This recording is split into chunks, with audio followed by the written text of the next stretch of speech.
أعوذ بالله من الشيطان الرجيم. بسم الله الرحمن الرحيم. والسابقون الأولون من المهاجرين والأنصار والذين اتبعوهم بإحسان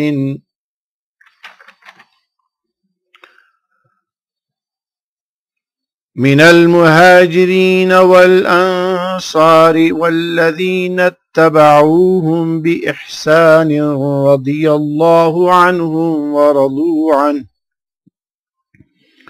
وأعد لهم جنات تجري من تحتها الأنهار خالدين فيها أبدا ذلك الفوز العظيم.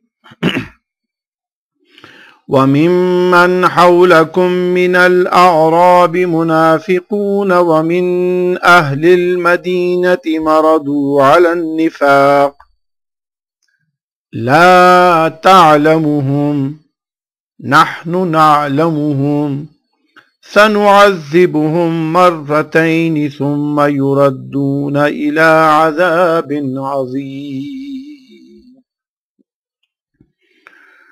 وآخرون اعترفوا بذنوبهم خلطوا عملا صالحا وآخر سيئا عسى الله أن يتوب عليهم إن الله غفور رحيم.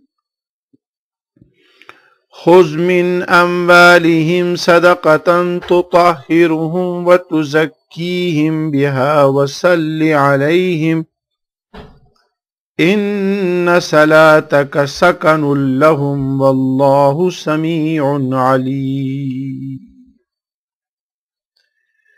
صدق الله العظيم وصدق رسوله النبي الكريم الأمين ونحن على ذلك لمن الشاهدين والشاكرين والحمد لله رب العالمين.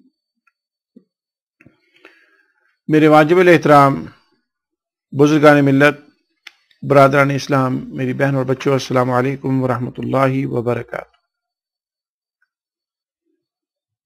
آج الحمدللہ میں نے آپ کے سامنے سورہ توبہ کی آیت نمبر 100 اور اس کے آگے چند آیتیں تلاوت کی ہیں.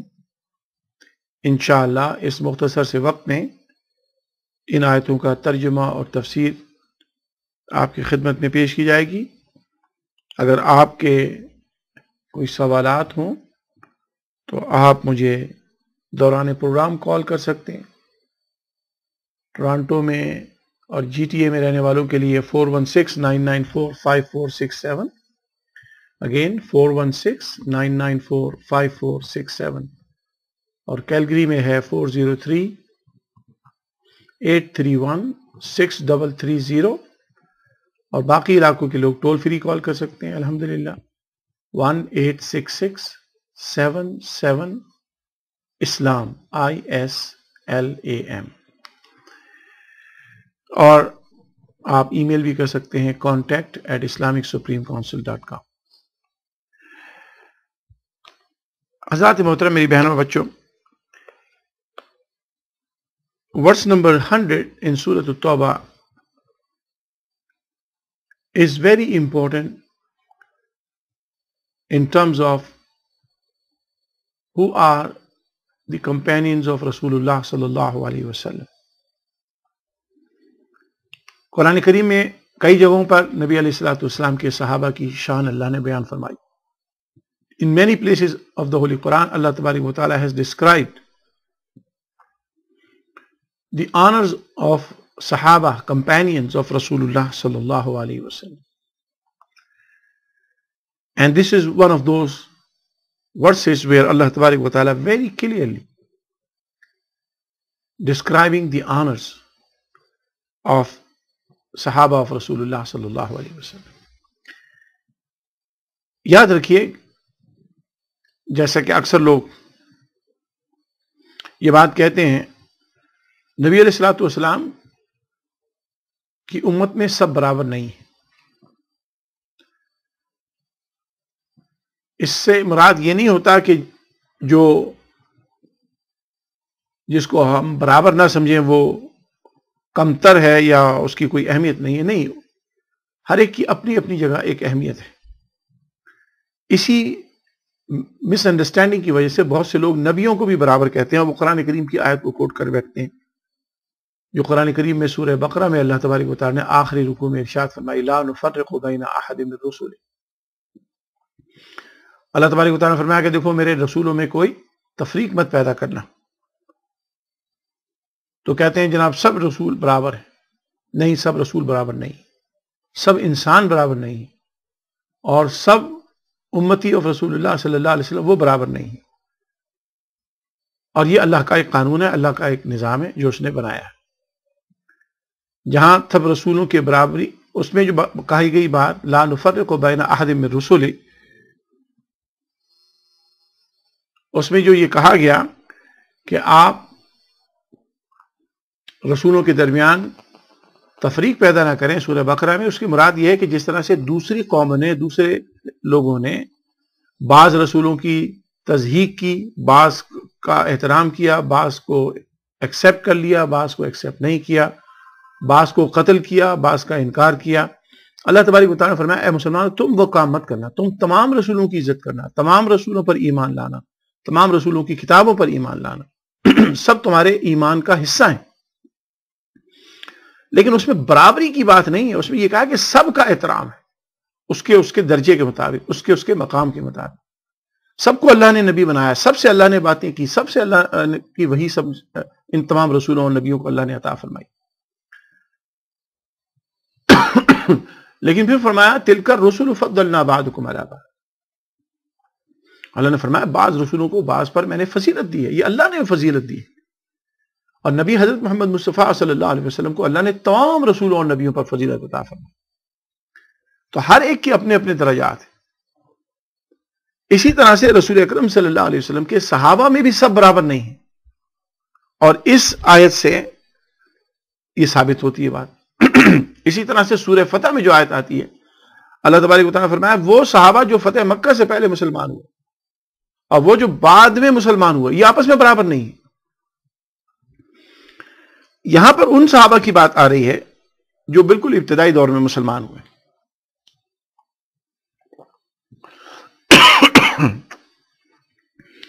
اللہ تبارک و تعالیٰ ارشاد فرماتا ہے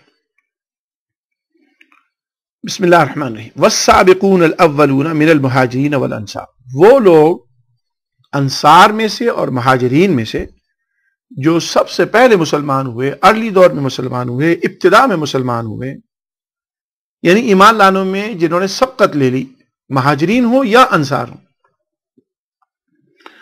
والذین اتبعوہم باحسان، اور پھر جن لوگوں نے بڑے اچھے طریقے سے رسول اکرم صلی اللہ علیہ وسلم کی پیروی کی، رضی اللہ عنہم ورضوا عنہ.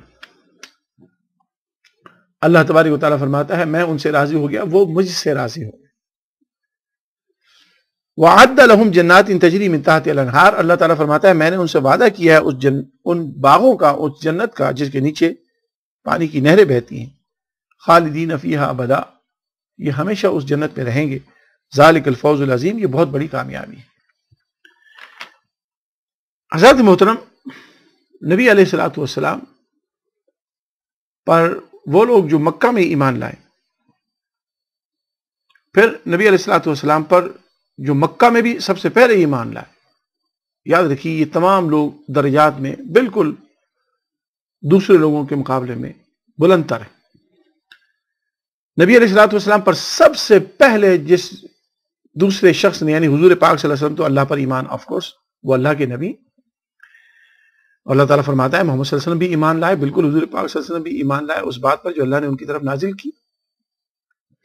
رسول اکرم صلی اللہ علیہ وسلم پر جو پہلا انسان ایمان لے کے آیا وہ حضور اکرم صلی اللہ علیہ وسلم کی اپنی زوجہ محترمہ سیدہ خدیجہ الکبریٰ رضی اللہ تعالی عنہا، سب سے پہلے یہ حضور پر ایمان لائی. اور نبی علیہ الصلوۃ والسلام پر اس کے بعد جو ایمان لائے اس میں سیدنا امام علی کرم اللہ وجہ الکریم اور پھر حضرت ابو بکر صدیق رضی اللہ تعالی عنہ۔ حضرت علی کرم اللہ وجہ الکریم خود فرماتے ہیں کہ جب دو لوگوں کو میں نے نماز پڑھتے ہوئے دیکھا، یعنی رسول اکرم صلی اللہ علیہ وسلم کو اور حضرت خدیجہ کبریٰ کو، تو میں تیسرا تھا جس نے اس کو جوائن کیا، اور آپ بچے تھے، بالکل چھوٹے بچے تھے۔ اور بالکل انہی دنوں میں سیدنا ابو بکر صدیق رضی اللہ تعالی عنہ بھی ایمان لائے، اور اس کے بعد ہلکے ہلکے مسلمان تھوڑے تھوڑے بڑے ہلکے بڑھتے رہے۔ تو نبی علیہ الصلوۃ والسلام پر حضرت ابو بکر صدیق رضی اللہ تعالیٰ عنہ جب ایمان لائے، اور پھر حضرت عمر رضی اللہ تعالیٰ عنہ جس وقت مسلمان ہوئے، یاد رکھیے حضرت عمر 40 میں مسلمان تھے، آپ سے پہلے only 39 people were Muslim. Before سیدنا عمر رضی اللہ تعالیٰ عنہ there were 39 people who accepted Islam، اور یہ تقریباً یہ نبوت کا 6واں سال تھا، یعنی نبوت کے 6 سالوں میں صرف 39 لوگ اور حضرت عمر ملا کے 40 لوگ مسلمان ہوئے۔ اور اس کے بعد پھر الحمدللہ ہلکے ہلکے لوگ اللہ کے دین میں داخل ہوتے رہے۔ تو جن لوگوں نے ابتداء میں اسلام قبول کیا، انہوں نے سب سے زیادہ مصیبتیں بھی اٹھائیں، انہوں نے سب سے زیادہ قربانیاں بھی دیں، انہوں نے کافروں کے ظلم و ستم کو سب سے زیادہ برداشت کیا، اور سب سے پہلے ان پر ظلم و ستم شروع ہوا۔ یہی وجہ ہے کہ اللہ تبارک و تعالیٰ جو زیادہ اللہ کی راہ میں قربانی دیتا ہے، اللہ تعالیٰ کے نزدیک وہ زیادہ معزز ہوتا ہے۔ Those who give more sacrifice for the sake of Allah subhanahu wa ta'ala, Allah honors them more۔ اور یہ بالکل کامن سینس کی بات ہے کہ ایک انسان ہے جو پوری زندگی اللہ کی خاطر جہاد میں مصروف رہتا ہے، اللہ کے دین کو پھیلانے میں مصروف رہتا ہے، اللہ کے دین کی خاطر تکلیفیں اٹھاتا ہے، اور ایک شخص ہے جو صرف چند دنوں کے لیے کام کرتا ہے، یہ برابر کیسے ہو سکتے ہیں؟ نہیں برابر ہو سکتے، یہ انصاف کا تقاضا ہی نہیں ہے۔ یہی وجہ ہے کہ اللہ تبارک و تعالیٰ نے فرمایا والسابقون الاولون، جو ابتداء میں سبقت لے گئے، من المہاجرین والانصار، چاہے وہ مہاجرین ہو یا انصار ہو، والذین اتبعوہم، اور یہ وہ لوگ ہیں جنہوں نے دین کی بڑی اچھے طریقے سے پیروی کی، رسول اکرم صلی اللہ علیہ وسلم کی سچے طریقے سے، دل کے ساتھ اور بڑی کمٹمنٹ کے ساتھ، بڑی قربانیوں کے ساتھ، عمدگی کے ساتھ رسول اکرم صلی اللہ علیہ وسلم کی اتباع کی، اللہ کے دین کی اتباع کی، تو اللہ فرماتا ہے ان لوگوں نے میری خاطر قربانیاں دی، ان لوگوں نے میری خاطر مصیبتیں اٹھائیں، ان لوگوں نے میری خاطر گھر بار چھوڑا ہے، ان لوگوں نے میری خاطر قربانیاں دے کر باہر سے آنے والے لوگوں کو اپنے دولت میں، اپنے گھر بار میں، اپنی ہر چیز میں شریک کیا۔ ان لوگوں کے دل بڑے کھلے ہیں۔ انصار نے جس طرح سے مہاجرین کا استقبال کیا مدینے کے اندر، وہ ایک ایسی مثال ہے کہ جو دنیا کی انسانی تاریخ ایسی مثال پیش نہیں کر سکتی۔ تو اللہ تبارک و تعالیٰ ان کی قربانیوں کو اور ان کے عزم کو اور ان کی استقامت کو اور ان کی وفاداری کو اللہ اور اس کے رسول صلی اللہ علیہ وسلم کے ساتھ دیکھ کر اللہ نے پھر ان کے بارے میں فرمایا رضی اللہ عنہم ورضوا عنہ۔ خالی ایسا نہیں کہ اللہ تعالیٰ نے ان کی قربانیوں کو قبول کر لیا اور ان سے راضی ہو گیا، بلکہ یہ بھی فرمایا کہ اللہ نے ان کو اتنی عزتیں عطا فرمائی، اللہ نے ان کو اتنی منزلت عطا فرمائی، اللہ نے ان کو اپنی ایسی خوشی عطا فرمائی کہ یہ بھی اللہ سے راضی ہو گئے، رضی اللہ عنہم ورضوا عنہ۔ حضرات محترم، یہاں پر ایک نقطہ بیان کرنا چاہتا ہوں۔ رسول اکرم صلی اللہ تعالی علیہ وسلم کی رضا اللہ تبارک و تعالیٰ چاہتا ہے۔ وَلَسَوْفَ يُعْطِيكَ رَبُّكَ فَتَرْضَىٰ، اے میرے حبیب، اللہ تعالیٰ فرماتے ہیں میں آپ کو اتنا عطا فرماؤں گا کہ آپ مجھ سے راضی ہو جائیں گے۔ اور میں یہ دیکھتا ہوں کہ بہت سارے مسلمان ہماری کمیونٹی میں ایسے ہوتے ہیں، ان کو توحید کا ایسا غلط کانسیپٹ ان کے دماغ میں بٹھا دیا گیا ہے۔ وہ یہ سمجھتے ہیں کہ جناب اللہ کو کسی کی رضا حاصل کرنے کی ضرورت نہیں ہے۔ نہیں، اللہ کو ویسے ضرورت تو نہیں، اللہ تو صمد ہے، بے نیاز ہے، لیکن یہ اللہ خود اپنے اوپر اس بات کو رکھتا ہے کہ میں ان لوگوں سے راضی ہو گیا جو مجھ سے راضی ہو گئے۔ تو اللہ تبارک و تعالیٰ بھی اپنے نیک بندوں کی رضا چاہتا ہے۔ تو رسول اکرم صلی اللہ علیہ وسلم کی رضا اللہ چاہتا ہے کہ وہ اللہ کے رسول صلی اللہ علیہ وسلم اللہ سے راضی ہو جائیں۔ اور یہاں پر اللہ تعالیٰ فرماتا ہے کہ حضور ہی نہیں، حضور کے صحابہ بھی ایسے ہیں کہ اللہ تبارک و تعالیٰ ان کی قربانیوں، ان کی استقامت اور وفاداریوں کو دیکھتا ہے اور اس پہ اللہ تعالیٰ راضی ہو گیا ہے۔ اور پھر اللہ تبارک و تعالیٰ سے یہ بھی راضی ہو گئے، جو چیز یہ اللہ سے مانگتے ہیں پھر اللہ تبارک و تعالیٰ ان کو عطا فرماتا ہے۔ اور اللہ نے فرمایا کہ ان کا الٹیمیٹ ریوارڈ کیا ہے کہ ان کے لیے جنت اللہ نے فرمائی جو ایسی خوبصورت جنت ہے کہ جس میں یہ ہمیشہ ہمیشہ کے لیے رہیں گے.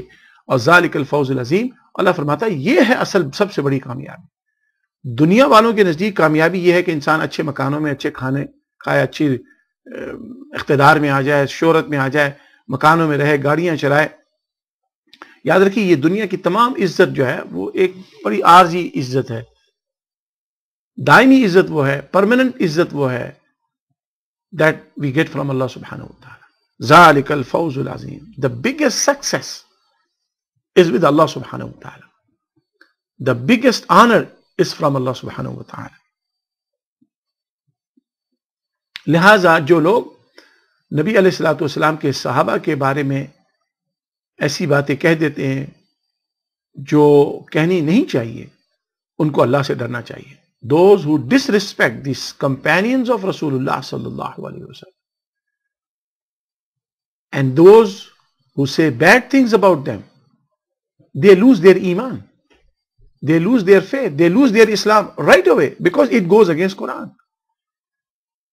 جیسے کہ میں نے پہلے بھی عرض کیا تھا کہ رسول کریم صلی اللہ تعالی علیہ وسلم کو جو اللہ نے قرآن عطا فرمایا, یہ قرآن پورے کا پورا اللہ تعالیٰ کے الفاظ ہے, اللہ کا کلام ہے. اس کلام کا انکار کرنے سے آدمی کافر ہو جاتا ہے, غیر مسلم ہو جاتا ہے. اچھا, اب یہ ضروری نہیں کہ پورے قرآن کا انکار کرے گا تو کافر ہوگا. قرآن کریم کی ایک آیت کیا ایک لفظ کا بھی انکار کر دے گا تو کافر ہو جاتا ہے. لہذا وہ لوگ جو نبی علیہ الصلوۃ والسلام کے صحابہ جن کی اللہ تعالیٰ قرآن میں تعریف بیان فرمایا, بھائی حضرت ابو بکر صدیق کا مسلمان ہوئے, سابقون میں سے نہیں. حضرت عمر سابقون میں سے نہیں. حضرت عثمان سابقون میں سے نہیں ہے. حضرت عبد الرحمن ابن عوف سابقون. یہ تمام لوگ سابقون میں ہیں. قرآن کریم کی اس آیت میں وہ شامل ہیں اور وہ مہاجرین میں سے ہیں. تو اللہ تبارک و تعالیٰ انہی صحابہ کے بارے میں تو فرما رہا ہے رضی اللہ عنہم ورضوا عنہ. تو اس سلسلے میں ہمیں بہت احتیاط کرنی چاہیے. اگر ہمیں کسی وجہ سے کوئی انفارمیشن اویلیبل نہیں ہے, کوئی غلط انفارمیشن پہنچ گئی ہے, ہمیں یاد رکھیے قرآن کریم کو اپنا ریفرنس پوائنٹ بنانا چاہیے. تاریخیں یاد رکھیے بہت کرپٹ اس میں باتیں آ گئی ہیں, بادشاہوں کے سامنے تاریخیں لکھی گئی ہیں. سو ہر تاریخ قابل اعتبار نہیں ہے, قرآن کریم قابل اعتبار ہے. جو چیز قرآن سے ٹکرائے یاد رکھیے اس کو رد کر دیجیے. الحمدللہ ہم حدیث رسول مقبول صلی اللہ علیہ وسلم کو مانتے ہیں. نبی علیہ الصلوۃ والسلام کی حدیث کے بغیر دین سمجھ میں نہیں آ سکتا, یہ بالکل ہمارا ایمان ہے. لیکن یاد رکھیے وہ حدیث جو قرآن سے ٹکرائے گی اس کو ہم نہیں مان سکتے. اسی طرح سے وہ کتاب جو قرآن سے ٹکرائے گی ہم اس کو نہیں مان سکتے. وہ تاریخ جو قرآن سے ٹکرائے گی ہم اس کو نہیں مان سکتے. قرآن کریم ہر کتاب پر فوقیت رکھتا ہے. جب مسلمان اس چیز کو کرائٹیریا بنا لیں گے تو یاد رکھیے پھر ان کے درمیان یہ جو اختلافات ہیں, یہ فرقہ واریت ہے, یہ جو ایک حسد اور جلن ہے, یاد رکھیے یہ بہت حد تک ختم ہو سکتا ہے, کم ہو سکتا ہے. ہمارے یہاں فرقہ واریت ہوئی اس وجہ سے ہے کہ ہم نے قرآن کو پس پش ڈال کر اسکالرز کی, علماء کی, مولوی صاحبان کی کتابوں کے اوپر بھروسہ کیا کہ یہ لوگ جو کہہ رہے ہیں یہ صحیح کہہ رہے ہیں, اور اس کے نتیجے میں ہمارے یہاں فرقہ واریت آ گئی, ہمارے یہاں غلط انفارمیشن پھیل گئی, اور اس غلط انفارمیشن کو ہم نے دین سمجھ کر اس پر عمل کرنا شروع کر دیا. رسول اکرم صلی اللہ تعالی علیہ وسلم کی صحابہ کی شان اللہ نے قرآن میں بیان فرمائی. یہ وہ صحابہ ہیں جنہوں نے ہر چیز کی اللہ تعالیٰ کی بارگاہ میں قربانی دی. آج کل کا مسلمان تو سوچ بھی نہیں سکتا کہ ایسی قربانی کوئی دے سکے جو اسی حضرت ابوبکر صدیق رضی اللہ تعالیٰ نے اسلام کے لیے دی, حضرت عمر نے دی, حضرت عثمان نے دی, مولا کائنات سیدنا امام علی کرم اللہ وجہ الکریم نے دی, حضور کے اہل البیت نے دی. Absolutely nobody even can come close to their sacrifices that these people have done for Islam and for Nabi alayhi salatu wassalam and for Allah subhanahu wa ta'ala. تو یاد رکھیے صحابہ کے بارے میں بہت احتیاط کیجیے, اور کوئی اپنی زبان سے ایک لفظ ایسا مت نکالیے جو ان کے لیے گستاخی کا سبب بن جائے, کیونکہ صحابہ کی گستاخی دراصل اللہ کے رسول صلی اللہ علیہ وسلم کی بھی گستاخی ہے اور اللہ کی بھی گستاخی ہے. اللہ تعالیٰ ان کو یہ کہتا ہے کہ میں ان سے راضی ہوں اور یہ مجھ سے راضی ہیں, اور رسول کی کیسے گستاخی ہے کہ رسول کریم صلی اللہ علیہ وسلم ان کے استاد ہیں. آپ کسی شاگرد کو اگر برا کہیں گے تو یاد رکھیے اس کے استاد پر بھی اس کی ذمہ داری آئے گی کہ جس نے اس شاگرد کو ٹرین کیا ہے. یہ صحابہ رسول اکرم صلی اللہ علیہ وسلم کے تربیت یافتہ لوگ ہیں. They are trained by Muhammad sallallahu alayhi wasallam. And if we bad mouth about Sahaba of Rasulullah sallallahu alayhi wasallam, in fact, we are attacking the training that Nabi sallallahu alayhi wasallam gave to them. So ultimately it goes to Rasulullah sallallahu alayhi wasallam. And whatever we say about Muhammad sallallahu alayhi wasallam, it goes to Allah subhanahu wa ta'ala, because Allah trained him. Allah نے ان کو علم دیا, ان کو تربیت دی, ان کو سب کچھ اللہ کی طرف سے عطا ہوا. تو لہٰذا ایسی ان معاملات کے اندر مسلمانوں کو, جو اپنے آپ کو مسلمان کہتے ہیں, بالکل اللہ سے ڈرنا چاہیے اور صحابہ کے بارے میں بہت زیادہ محتاط ہونا چاہیے. کسی کے بارے میں بھی ہمیں ایک لفظ ایسا نہیں کہنا چاہیے جو قرآن سے متصادم. اگر خدا نہ خواستہ کسی کا یہ عقیدہ ہے کہ ہاں بھئی یہ شروع میں اچھے مسلمان تھے, بعد میں خراب ہو گئے, یہ بات بھی پھر قرآن کے خلاف جاتی ہے کہ اللہ کو نہیں پتا تھا جس نے ان کو رضا دے دی ہے کہ یہ بعد میں ایسے ہوں گے. نہیں, اللہ نے ان کو عزت دی, رسول کے بعد ان کو خلیفہ بنایا. یہ اگر صحیح لوگ نہ ہوتے تو ہمارا رسول اتنا اولو العزم رسول ہے کہ اس کی جگہ پر کوئی غلط آدمی کبھی بھی اس کا نائب نہیں بن سکتا تھا. نبی محترم صلی اللہ علیہ وسلم کوئی عام انسان نہیں ہے, کوئی عام سربراہ مملکت نہیں تھے. رسول اکرم صلی اللہ علیہ وسلم اللہ کے رسول ہیں. لہٰذا اس پاکیزہ رسول کے جتنے نائبین ہیں سب پاکیزہ ہیں, کہ اس پاکیزہ رسول کا کوئی اعوذ باللہ کوئی ناپاک انسان اس کا نائب نہیں بن سکتا. خلافت راشدہ یہ رسول اکرم صلی اللہ تعالیٰ علیہ وسلم کی نیابت ہے. حضور کریم صلی اللہ تعالیٰ علیہ وسلم کے بہاف پر انہوں نے اسلامی حکومت کی سربراہی قبول کی. خاص طور پہ خلافت راشدہ کے لیے ہمیں بڑا محتاط ہونا چاہیے. یہ اس بعد میں ظالم اور جابر حکمراں آئے, وہ رسول پاک کے نائب نہیں تھے, یاد رکھیے. وہ رسول اکرم صلی اللہ تعالیٰ علیہ وسلم کے نائب نہیں تھے. کوئی بادشاہ تھا, کوئی ظالم تھا, کوئی جابر تھا, کوئی فاسق تھا, لیکن خلافت راشدہ یاد رکھیے یہ نبی علیہ الصلوۃ والسلام کی نیابت ہے. اور خلافت راشدہ میں یاد رکھیے 5 افراد شامل ہیں. عموماً ہم 4 کہہ دیتے ہیں, 5 ہیں. امام حسن بھی 6 مہینہ خلیفہ وقت رہے اور 6 مہینے تک آپ کی خلافت راشدہ برقرار رہی. حضرات محترم, تو رسول کریم صلی اللہ علیہ وسلم کے صحابہ کے بارے میں ہمیں بڑی احتیاط کرنی چاہیے, کیونکہ اللہ تعالیٰ نے ان کو اپنی رضا عطا فرمائی اور اللہ تبارک و تعالیٰ نے ان کو اپنے آپ سے خود راضی کیا. سبحان اللہ. اگلی آیت نمبر 101 ہے. اللہ تبارک و تعالیٰ فرماتے ہیں وَمِمَّنْ حَوْلَكُمْ مِنَ الْأَعْرَابِ مُنَافِقُونَ. اے محمد صلی اللہ علیہ وسلم, یہ جو مدینہ کے چاروں طرف گاؤں ہیں, بستیاں ہیں, ان میں جو گاؤں والے رہتے ہیں, اعرابی رہتے ہیں, there are many hypocrites among them. There are many hypocrites surrounding the Medina city. As in the earlier verses also it is mentioned کہ یہ جو عرابی ہیں یہ بھی کفر و نفاق میں بڑی شدت پسند ہیں. تو اللہ تبارک و تعالیٰ وہی مضمون دوبارہ ریپیٹ ہو رہا ہے کہ یہ جو مدینہ کے ارد گرد میں دیہات ہیں, گاؤں ہیں, ولیجز ہیں, ان میں منافق بھی رہتے ہیں. وَمِنْ أَهْلِ الْمَدِينَةِ مَرَدُوا عَلَى النِّفَاقِ, اور مدینہ کے اندر بھی ایسے لوگ رہتے ہیں جو پکے منافق ہیں. تو اللہ تبارک و تعالیٰ is saying the same thing that Allah تبارک و تعالیٰ mentioned in the previous verses. الْأَعْرَابُ أَشَدُّ كُفْرًا وَنِفَاقًا, جیسے کہ آیت نمبر 97 میں آیا تھا, اس سے پہلے کی آیتوں میں بھی آیا تھا. تو اللہ تبارک و تعالیٰ فرماتے ہیں اے محمد صلی اللہ علیہ وسلم, مدینہ کے چاروں طرف جو گاؤں ہیں ان کے اندر بھی منافق رہتے ہیں, اور مدینہ شہر کے اندر تو بڑے ہی پکے منافق رہتے ہیں. There are hypocrites in the villages surrounding Medina, and within Medina there are very strong, staunch hypocrites. They live among you. لا تعلمهم, اے مسلمانوں تمہیں معلوم نہیں ہے, نحن نعلمهم, ہم جانتے ہیں. I know them. Who are they? سنعذبهم مرتين, اللہ تعالیٰ فرماتا ہے میں ان کو 2 دفعہ عذاب کروں گا. ثم يردون الى عذاب عظیم, پھر میں ان کو عذاب عظیم کی طرف لوٹا دوں گا. حضرات محترم, یہاں پر ایک جو اہم نقطہ ہے وہ یہ ہے کہ جو اللہ نے فرمایا لا تعلمهم نحن نعلمهم, بعض لوگ جیسے کہ میں نے آپ کو بتایا کہ مسلمان ہی ہے جو قرآن پڑھ کے رسول اکرم صلی اللہ تعالیٰ علیہ وسلم کی شان میں گستاخیاں کرتا ہے.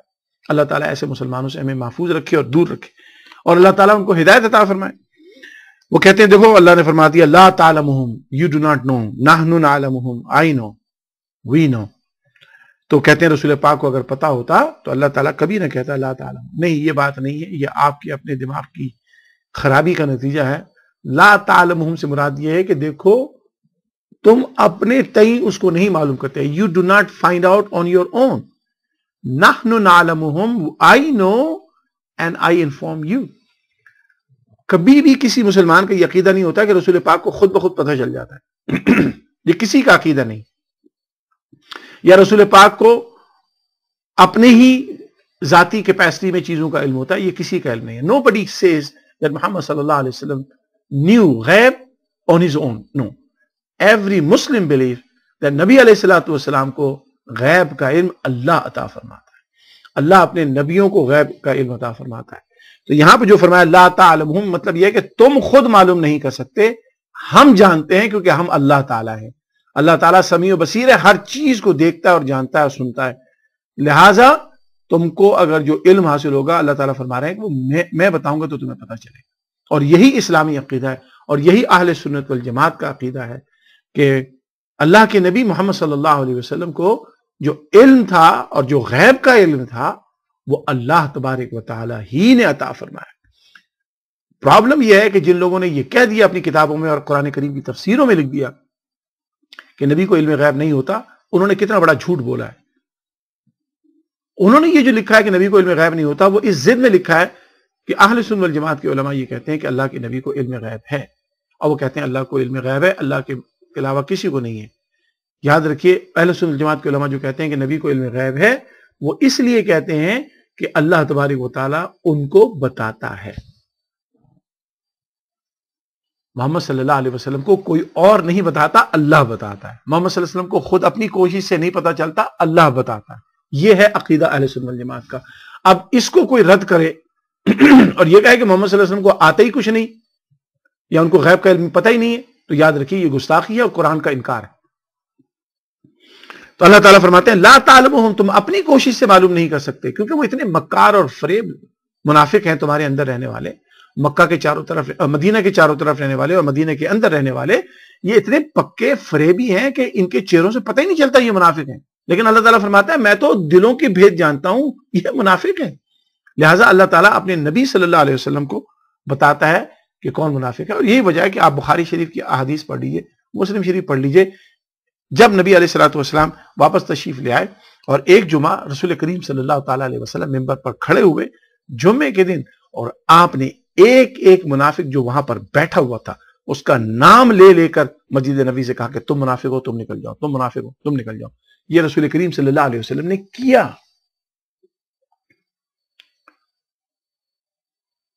تو حضور کو کہاں سے پتا چلا؟ اللہ نے بتایا. اللہ کہ رسول صلی اللہ علیہ وسلم کو نبی تو ہوتا ہی وہ ہے جس کو اللہ تعالیٰ بتائے خبریں، غیب کی خبریں بتائے. تو اعلیٰ حضرت علیہ رحمت نے جو فرمایا کہ غیب کی خبریں بتانے والا، یہ بالکل صحیح ٹرانسلیشن ہے، یہی قرآنی ٹرانسلیشن. لا تعلمہم، تم نہیں جانتے، نحن نعلمہم، ہم جانتے ہیں. اب اللہ تعالیٰ فرماتا ہے سنعذبہم مرتین، ہم ان کو 2 عذاب کریں گے. اس آیت سے بھی الحمدللہ قرآن کریم میں اور بھی کئی جگہ پر اس قسم کا مضمون آیا ہے جس سے عذاب قبر ثابت ہوتا ہے. اب تو مسلمانوں میں ایسے لوگ پیدا ہو گئے تھے وہ کہتے ہیں قبر کا عذاب ہی نہیں ہوتا. ایسے لوگ پیدا ہو گئے ہیں جو کہتے ہیں قبر میں عذاب نہیں ہوتا. انسان مرنے کے بعد تو اسے پتہ ہی نہیں کہ اس کے جسم کو کاٹ دو، اس کے جسم کو جلا دو، اس کو تو پتہ ہی نہیں ہوتا. نہیں، وہ جو پتہ چلنے والی بات ہوتی ہے وہ اس زندگی میں تو اس کی کچھ حدود اور قیود ہوتی ہیں، اور مرنے کے بعد وہ حدود اور قیود ختم ہو جاتی ہیں. پھر وہاں پر جو عذاب کی یا جزا کی ثواب کی جو کیفیت ہوتی ہے وہ مردہ ہی جانتا ہے. وہ دنیا کی فزیکل ڈائمینشنز کے اندر اس کو میجر نہیں کیا جاتا. You can not measure within the material world the punishment that Allah gives in the grave. اس میں تو لگتا ہے آدمی لیٹا ہوا ہے، مردہ ہے، اس کو کچھ پتہ ہی نہیں. اس کو جانور بھی کھا جائیں یا اس کو جلا دیا جائے، اس کو نہیں. اب وہ ایک ایسی دنیا میں پہنچ گیا ہے جہاں پر فزیکل ڈائمینشنز میٹرز کرتی نہیں ہے. It doesn't matter at all. There is no volume, there is no height, there is no width, there is no weight, there is no material senses in the grave. اس قبر کے اندر جو عذاب ہوگا اس کی کیفیت بالکل الگ ہوگی اور مختلف ہوگی. تو اللہ تعالیٰ فرماتا ہے سنعذبہم مرتین، میں ان کو 2 بار عذاب دوں گا. ایک دفعہ یہ کہ مسلمانوں تمہارے ہاتھ سے ذلیل کروں گا، پھر جب یہ مر کے قبر میں جائیں گے پھر ان کو عذاب ہوگا. ثم یردون الی عذاب عظیم، اور پھر ان کو لوٹا دیا جائے گا عذاب عظیم، یعنی قیامت کے دن پھر ان کو الٹیمیٹ جو عذاب ہوگا. تو مرتین کہہ کے اللہ نے فرمایا کہ دنیا میں 2 عذاب ہے.